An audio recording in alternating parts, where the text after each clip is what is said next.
Assalamualaikum warahmatullahi wabarakatuh. Saya Evi Evrianti. Saya ingin menyelesaikan tugas UAS bidang studi hukum perbandingan. Di sini ada 5 soal. Soal pertama ada jelaskan apa yang dimaksud dengan hukum sistem Eropa, sistem hukum Anglo-Saxon, sistem hukum sosial, sistem hukum adat, dan sistem hukum Islam. Yang pertama, saya menjawab soal yang pertama itu adalah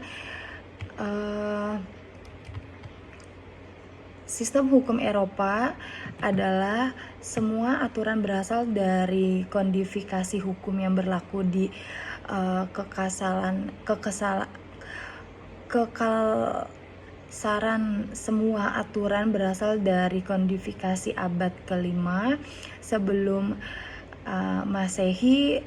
Hukum Eropa memiliki 3 karakter, yaitu memiliki kodifikasi, dasar sistem dan hukum dasar memperoleh kekuatan terkait.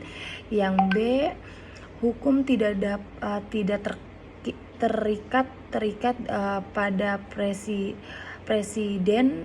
Hukum Eropa tidak dapat dipisahkan dari ajaran Masehi. Kekuasaan dan memahami terjadinya revolusi Prancis. Yang C itu ada sistem perbandingan bersifat inkufikasi. Hukum memiliki peranan yang besar dalam mengarahkan dan memutuskan perkara. Lalu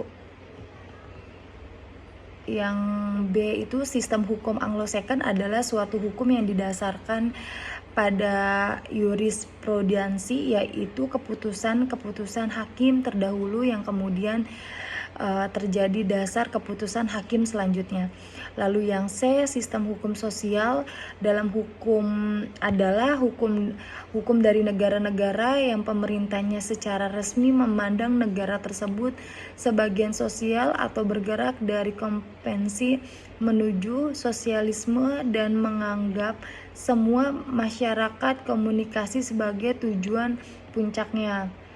Lalu yang C, sistem hukum sosial adalah hukum dari negara-negara yang pemerintahnya secara resmi memandang negara tersebut sebagai sosial atau bergerak dari kompetensi menuju sosialisme dan menganggap sebuah masyarakat komunikasi sebagai tujuan puncaknya. Lalu yang kedua ada hukum adat, adalah hukum tidak tertulis karena aturan ini tidak ada dalam hukum tercatat. Ada berasal sebagian menggunakan tertentu, penggunaannya tertentu. Terus yang E ada hukum Islam adalah syariah yang artinya aturan yang diadakan oleh Allah untuk umatnya yang dibawakan oleh Nabi Muhammad, baik hukum yang berhubungan dengan kepercayaan maupun hukum-hukum yang dihubungkan dengan tersebut. Lalu yang nomor 2 itu soalnya ada jelaskan mengapa sistem hukum common law dianggap tidak mempunyai kepastian hukum yang tetap. Apakah suatu lingkup perkajian dari perbandingan hukum tersebut? Jelaskan. Saya mempunyai jawaban yang kedua, yaitu karena kedudukan hakim terbatas memeriksa dan memutuskan hukumannya, sementara juri yang memeriksa kasus untuk mendapatkan keputusan dan memutuskan bersalah atau tidaknya terdakwa untuk di pihak yang berperan. Keterlibatan juri menunjukkan bahwa keadilan tidak bergantung sepenuhnya keadaan lembaga peradilan, tetapi menjadi bagian kehadiran masyarakat dalam proses penegaknya. Lalu nomor ketiga Lalu nomor 3 ada soalnya mengapa dalam perkembangan sistem hukum di dunia dapat memunculkan sistem hukum baru yang dikenal dengan sistem hukum hibrida. Oke, jelaskan. Yang ketiga saya juga punya jawaban, karena sejak akhir Perang Dunia yang kedua, masyarakat internasional menyaksikan meningkatnya upaya untuk menanggulangi kesejahteraan internasional. Forum yang digunakan untuk mengenai kesehatan internasional adalah mengadilkan hibrida yang telah dibentuk di beberapa negara seperti Lembaga Sierra Leone dan Timor Leste.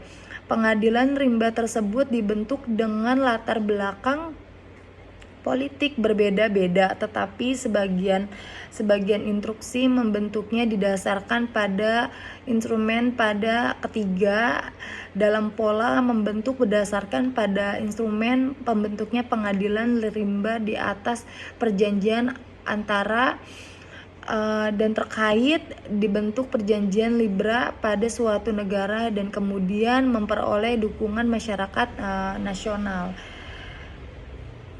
Oke. Lalu ada jawaban yang soal yang keempat. Soal keempat itu jelaskan hubungan antara perbandingan hukum tata negara dengan hukum tata negara, dengan ilmu hukum tata negara.